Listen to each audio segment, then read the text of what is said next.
Okay, you're good to go.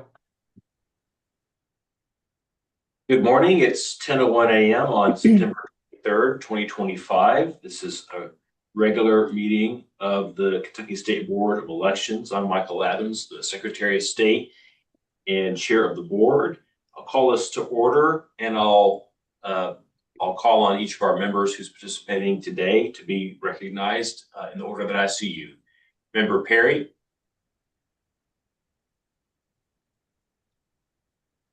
There you go. Sue Carol Perry, member, Shelby County.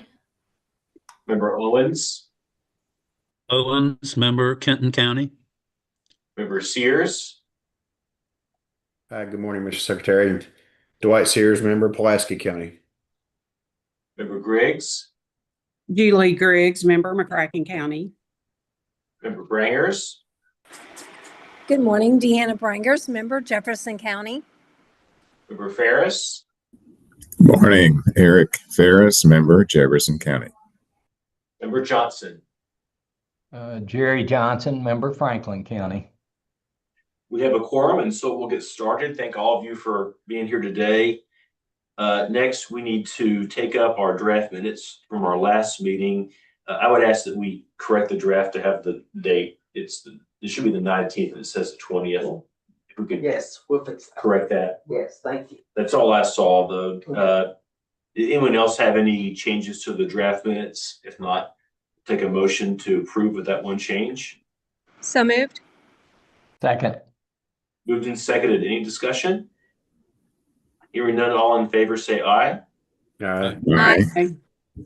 Any opposed? Ayes have it. Next, we have acceptance of the executive director's time for August. I think everyone got that. Do we have a motion for that? Motion. Second. Second. Seconded. Any discussion? All in favor say aye. Aye. Aye. Any opposed? Ayes have it. Someone's a little in the audio. Do you know who that is? I hear some staticky. I did too. Okay, got a second. Next, we have County Board of Elections appointments pursuant to KRS 117.035 2D5. I want to read that really quickly. Here's what it says. If the State Board of Elections does not receive a list from either the County Executive Committee under subparagraph 3 of this paragraph, or the chair of the State Executive Committee under subparagraph 4 of this paragraph, then the State Board of Elections shall appoint a qualified resident from the county at its next regularly scheduled meeting in September of the year in which the term expires, or within 3 months of the vacancy. And so it's September, and we had 18 counties that did not provide us a Democratic member. Neither the county party nor the state party did. We had 24 counties that did not provide us with a Republican member, neither the county party nor the state party. And so we have worked with the county clerks to find people to fill the positions in those 18 and those 24 counties. Anything else I'm missing on that? Some of them, their county Democrat or Republican opted to stay on rather than, so that was some of the easier way to get those additional people. They weren't reappointed, but they're available, right? Exactly. Yeah, okay. So that worked pretty well. So without an objection, I'm just going to very quickly read you the names of the 18 and the 24. I'll do the Democrats first. Barron County, Patricia Ann Scott. Carlisle County, Janice Gale Terry. Casey County, Kevin N. Spall. Garrett County, Cindy Clay Wade. Harlan County, Roger Clark No. Henry County, Stephen D. Heffley. Hickman County, Sophia Ferris Barkley. Knott County, Teresa Cornett. Knox County, Joseph Hopper. Lawrence County, Kathy Hinkle. Lee County, Leroy Brandenburg. Leslie County, Jeffrey Keith Collette. Lincoln County, Morgan S. Pence Jr. McCreary County, Charlie Phelps. Martin County, Lee Mueller. Menifee County, John Michael Helton. Metcalf County, Jennifer Sparks. Scott County, Gladys Pauline Shackelford. That's all the Democrats. And y'all want to take them all up at the same time? I'll just go ahead and breeze through the Republicans real fast. So for the Republicans, Bell County, Robert Lee Lings. Campbell County, James A. Schroer. Carroll County, Mark Hampton Smith. Carter County, Susan Mignon Colley. Christian County, Philip Eastman. Crittenden County, Jared Dion Byford. Cumberland County, Jonathan Reese Collins. Elliott County, Sandra Adkins. Estill County, Elizabeth B. Walling. Harlan County, Jack Brian Howard. Hart County, Gary Lee Sparks. Hickman County, Holly Nicole Burgess. Jessamine County, Michael Harness. Knott County, Tommy J. Thomas. Lawrence County, Bobby Watson. County, Scott Helly. Livingston County, Jennifer Ray Farrell. McCurry County, Vicki King. Martin County, James Ayers. Pendleton County, Catherine Darlene Simpson. Perry County, Everett Spencer. Robertson County, Philip Messer. Simpson County, Robert Ellis Taylor III. Webster County, Charlotte Marie Edwards. Do we have a motion to appoint all of those individuals to their respective county boards of elections? So moved. Second. Motion and a second. Any discussion? All in favor say aye. Aye. Any opposed? Ayes have it. So for Greenup County, we had someone that we just appointed earlier in the summer who is already resigned, and so we have to do another Democratic member for Greenup County. What page is that on it? Let's see, no, I don't have it page number, but it is, the name at the top of the list is Cloretta Fuller. And she is, I think it's toward the back. It's right before the finance. So Kimberly D. Mullins resigned, and so the Democratic Party's title name is Cloretta Fuller. That's right for the end of the book. Do we have a motion to appoint Cloretta Fuller to the Greenup County Board of Elections as Democratic member? So moved. Second. Moved and seconded. Any discussion? All in favor say aye. Aye. Opposed? Ayes have it. Okay, and now we're on to Rachel Pointer with our financial report. Rachel? Good morning. We didn't have very many transactions this month, so I can see on the main page that you'll notice that it's much lower than last month. Last month is typically when we would do lots of our renewals, our annual renewals, so that amount is going to be higher. The only other difference that I do want to note is that COT bills in arrears, so we didn't expect a charge for July until in August, but they posted their transactions late last month, and so they did not post August until later on in September. So you'll see both August and September in next month's meeting. And that's really all that I have, unless we have any specific questions about any transactions. There was one other note. We did send out some 8D2 postcards, and that postage was paid to Bluegrass Integrated, but it was coded incorrectly, and we did make the correction, but it will show up on next month's financial report. So does anybody have any questions about any particular transactions?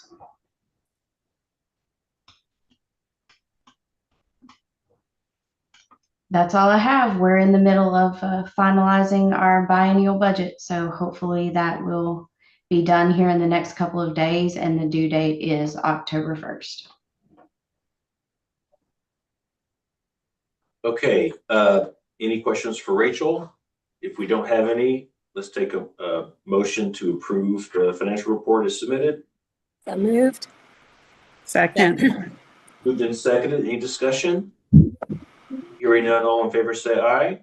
Aye. Opposed? Ayes have it. Thank you, Rachel. Next, we have Taylor with some draft administrative regulations. Secretary. Morning, y'all. Been warning y'all all summer this day was coming, but you know, if Ben was here, I might read them all word for word, but I won't do that to y'all today. So you all got them in your email. You've seen the drafts, and what I've got up on the screen is the summary that I sent you as well. As you saw, a lot of it is, you know, we had a handful of them that were getting ready to expire. We had a handful of them that needed slight tweaks to the forms that were associated with them. We had others that, whether it was the federal statute or the state statute that had been amended, we needed to update the citation to that. There's some that have new language as well, but like I said in the email, I don't think any of them are really all that controversial or anything like that. There are a couple though that we do need to decide on some issues. So I identified those for you, and we'll go through those. But before we do, the specific ones about the cost of the voter data, which parties we track, and letting the one reg expire for the Secretary of State to pick up. Are there any questions about any of the other regs that I can answer for anybody? No? All right. Well, I guess just going in order then, 31 KAR 3010, that's our voter data reg. And we had, you know, held the line at 2,000 for a statewide request for a while now. I sent you a link. It's a little outdated. It's from 2020, but it's the most recent survey I could find of all 50 states regarding what they charge. So in there you saw, you know, some states make everything publicly available for free. Other states charge significantly more than we do. So in updating this reg, I just need to know if we want to stick with the 2,000 that we currently charge, or if we wanted to update that price. Is there any actual cost to us to provide this employee time or anything like that? Or is it all just gravy? I mean, it's quite a bit of time that Okay. that Sheila had done. Jessica's picked it up, but it involves IT, preparing the lists, submitting them to Jessica. Some people want paper, some people want just the digital, but even though it's digital, it still has manpower hours associated with it to get exactly what they're wanting, whether it's statewide or, but this is the statewide cost, the 2,000. I mean, we're not talking about raising the costs for people who are just running in a small district, right? No, it would just be the statewide, People can the organizations and the parties. Yeah. That do. No, this is not raising it for the candidates in other areas. Do we have an idea what reasonable is, Karen? I mean, do we know what the cost? Have we done an analysis of what it cost us to take off on what Michael was asking? I mean, it's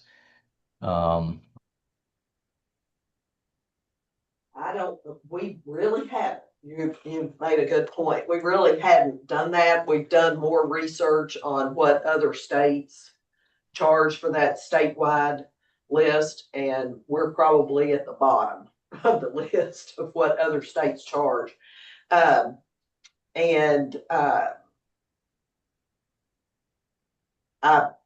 mean, we could try to determine that. I know it's several hours of IT time. I know it takes a few hours. It's just the processing piece. And, you know, you have calls associated with it. Taylor has to look at some of them as well to make sure they're under the statute. It's an appropriate delivery of the list. It was a big piece of Sheila's job. Yeah, it really was. And like Karen said, Jessica's help picking up the slack right now. but once we get that position filled, it will be, again, a large piece of that person's job. Can we figure out, I mean, can we come with some level? I don't know if this is appropriate or not, but let's say we do a moderate increase this time, but can we make a provision within the reg that allows us to evaluate these on a particular time, and then, like every year or every 4 years or whatever the case may be, so that we can do a little bit better job next time of determining cost?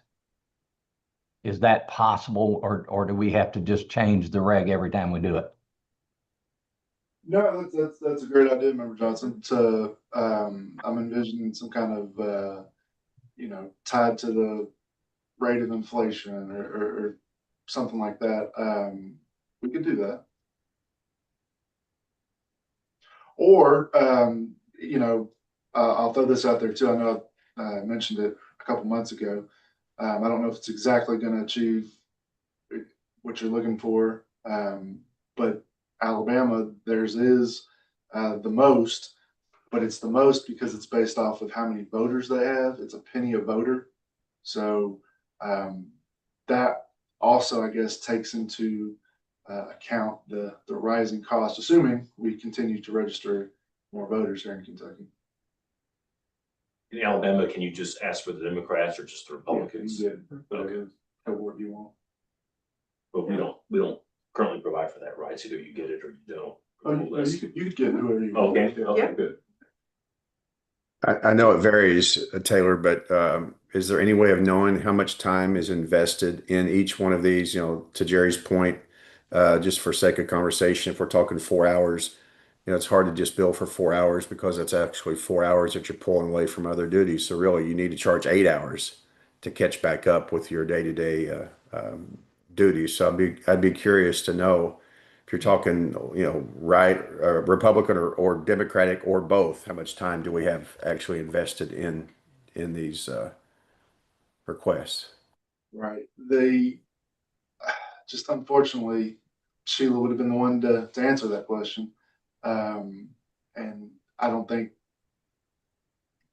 because Jessica's new to it and just kind of helping out with it right now, and it's 25, being a non-election year, I'd say it's probably a little bit less for her right now to handle. So at this point, Do we want to maybe hold this one for a month and come back and pass it and discuss in the meantime, or Well, do we need to get? That's the thing. This is a process. They're not going to go into effect right now at any time. We can always, come back and, even if it's at the actual hearing with the subcommittee, we can amend it there if we need to. So, if we're not comfortable with a number now, we can do some. Yeah, we can look and try to determine. I can talk to the IT team, see what their process is, what kind of time it takes them to do that process. And Jessica might have a little bit of an idea,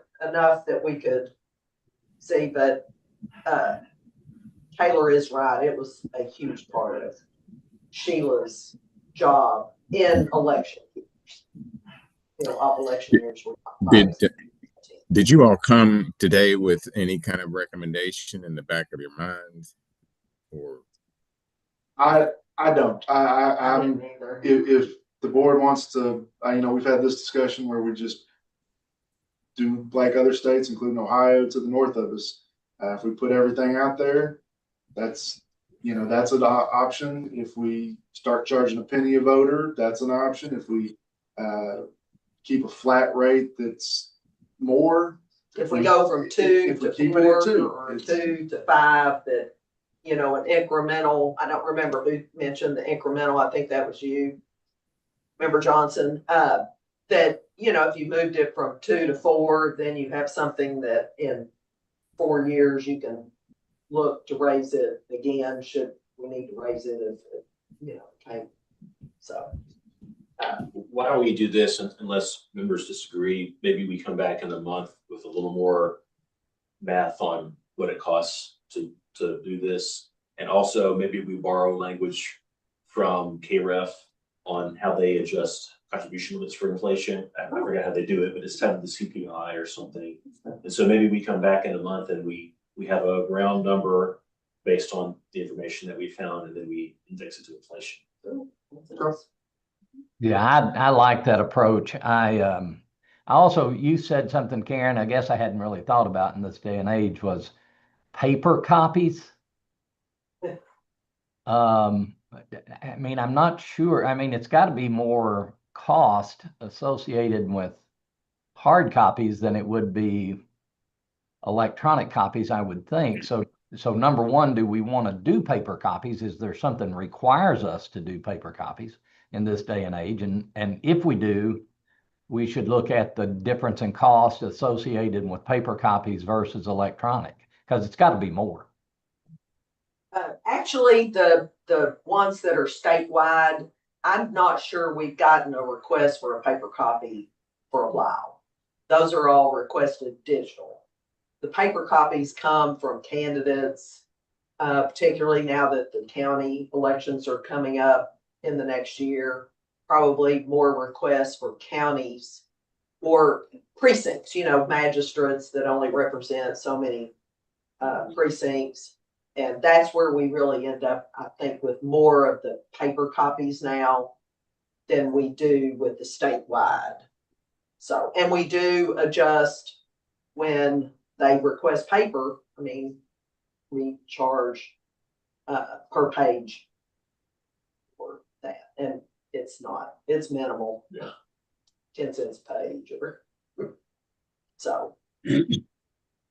But really the statewide are all digital, pretty much. I should know this, but if it was a penny a voter, what's that number? Please. $1,000. So let me pull out the calculator. $34,000. Yeah, it'd be $34,000. It's 3.4 million. Yeah. Yep. So Do we need a motion to table? I think we can take up in our ultimate motion all of them except that one. Let's do that. Well, I was gonna say, I've got to, even with Well, that, then we decide also not to take up yet. I've got some suggested language for the motion to use, and I'll add that in there. Okay. Any more discussion on that specific one? Okay. Moving on numerically, the next one is 31 KAR 3020.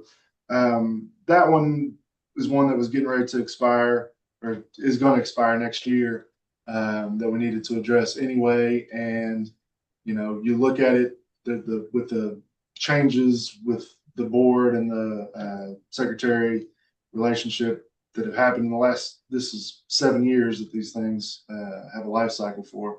So when it was done 7 years ago, it was for state board, but the state statute says it's the secretary that designates these agencies. This is the Designated Disability Service Agencies. Our state statute says the Secretary of State's office that does that. The NBRA says it's the Secretary of State's office. So my thought was just to let the Secretary of State's office pick that one out, since the law seems to want that. So I don't know if there's any discussion about that one. I'm good with that. All right, and then the other one that we had for discussion today was 31 KAR 4150. That's the tracking registration of voters identifying with political organizations and groups and voters of independent status. I'd sent y'all the correspondence that representatives from the Kentucky party had sent the office looking to be included in this reg. They had a presidential candidate on the ballot last time in Jill Stein. And that's, other than what was in that email, that's about all I know about them. So I don't know if you all would like to include them or not.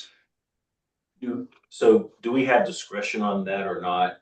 I know the law provides you take certain steps, you get X number of votes, signatures, et cetera, then you qualify for certain benefits. Have they met the criteria?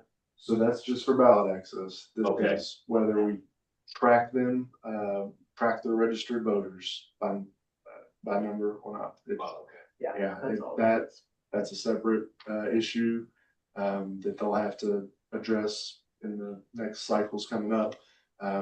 This is just to see if they will be in our monthly reports. You know, we do Democrat, Republican, Green Party, etc. Do we include this Kentucky party? So we would still have a separate Green Party, even though the Kentucky Party is basically the Green Party, right? Yeah. Okay. Then I asked us to combine those, right? Okay. Okay. So do we have an existing Green Party in Kentucky? We're tracking registrations for the Greens. We are. Are they defunct? Are they now the Kentucky Party? We don't know. We've not received any Yeah. correspondence about that. So- I don't know. I do know Ms. Stein has run on various parties Right. before. Yeah. I think she's always been green. Yeah. Yeah, okay. So all we're doing, this is discretionary for the board, whether we will internally and then make public track people who register and choose that as their self-identification, if you will. Correct. So on the form right now, we have, you have the Democrat, Republican, independent, other, Mhm. and then you write in what your other would be. This would be one of the others. But this would not qualify them to hold primaries, right? They've other stuff they gotta do first for that, right? Okay. Right. So do we need to amend a reg to recognize them, or how do we do this? So yes, this would Okay. be, we would add them into 431 KAR 4150. That specific one up. Maybe I get some comes on the screen.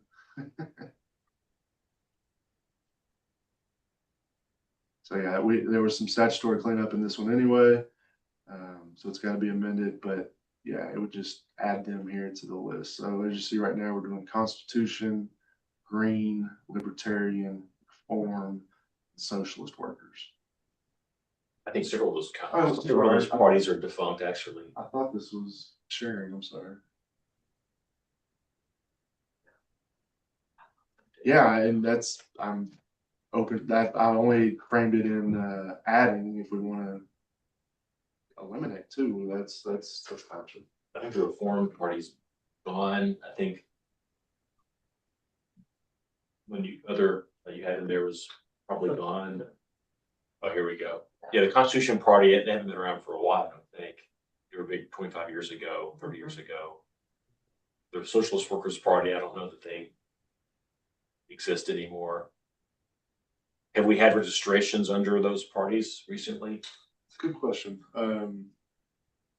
I can look that up if we want to kind of treat this one as we did with the other one to come back to it. And see if they're old registrations or if there's been active new registrations. Do we have contact information for these parties where we can check with them and say, are y'all still alive? We could probably find it. So if we don't, I wonder if KREF might. Yeah, Cameron. So two parts. Number one, does anybody have any objection to adding the Kentucky Party? If we don't, I still think we ought to go and see if these other parties should be We tracked. should eliminate. Yeah, let's just clean the whole thing up at once. We have another one we're gonna convert. Yeah. Let's, So why don't we table this until the next meeting and just see if we can get rid of some of these parties that are defunct. Good with me. Yeah, thank you. Since I'm good with that. That's.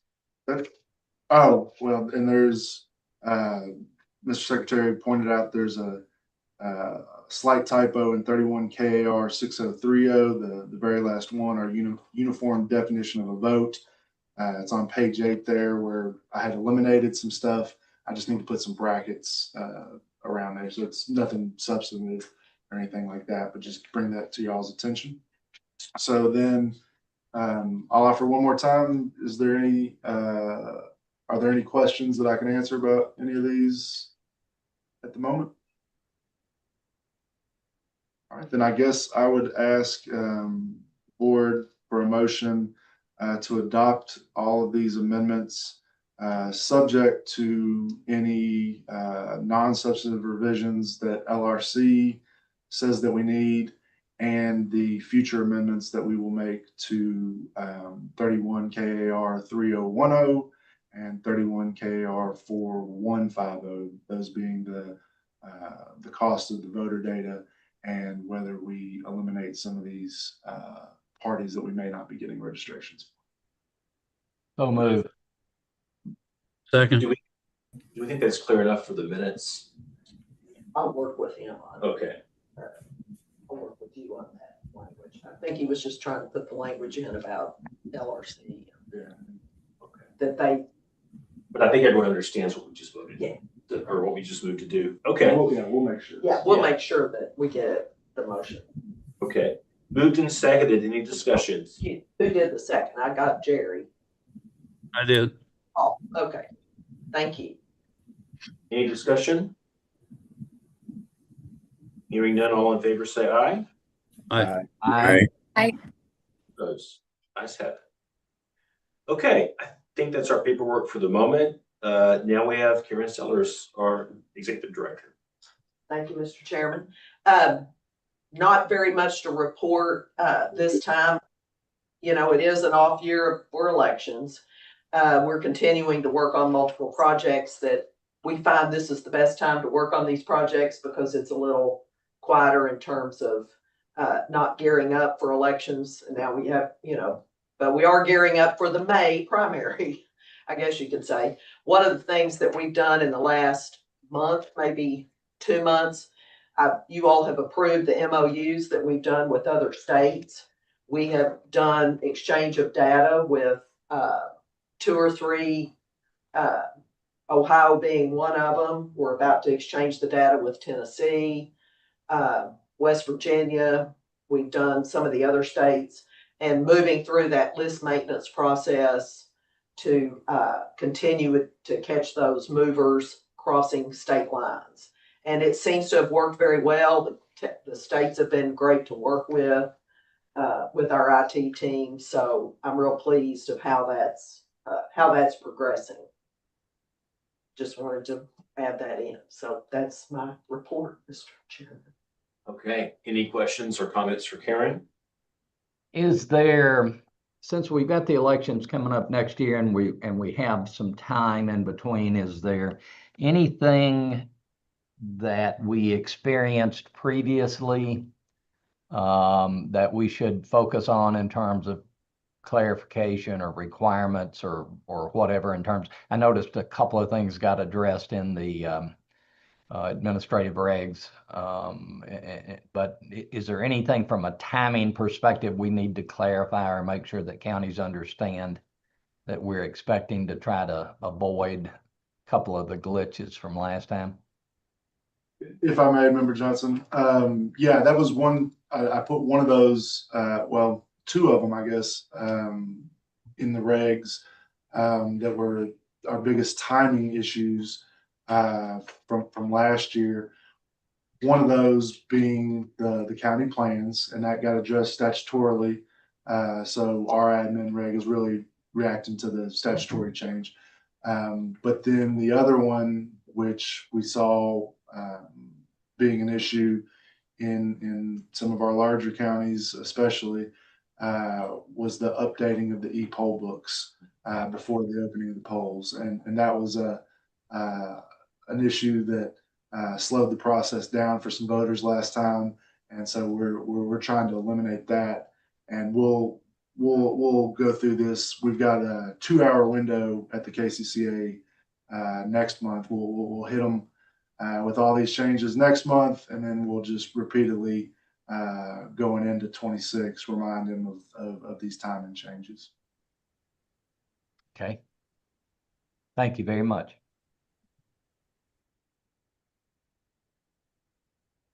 Okay, anything else for Karen?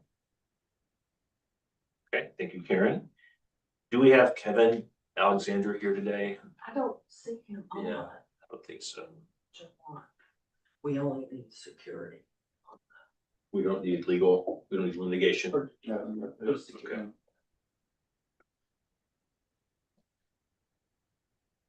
Okay, we'll bypass number 9. Actually, I'll bypass 10 for a second. Do we have any other business we need to vote on today? If not, then when we come out of our closed session, all we'll have left is just to confirm our next meeting date. Okay, could I please get a motion to go into closed session pursuant to KRS 61.8101M to discuss security? So moved. Second. Moved and seconded. All in, any discussion? All in favor, say aye. Aye. Any opposed? Ayes have it. Okay.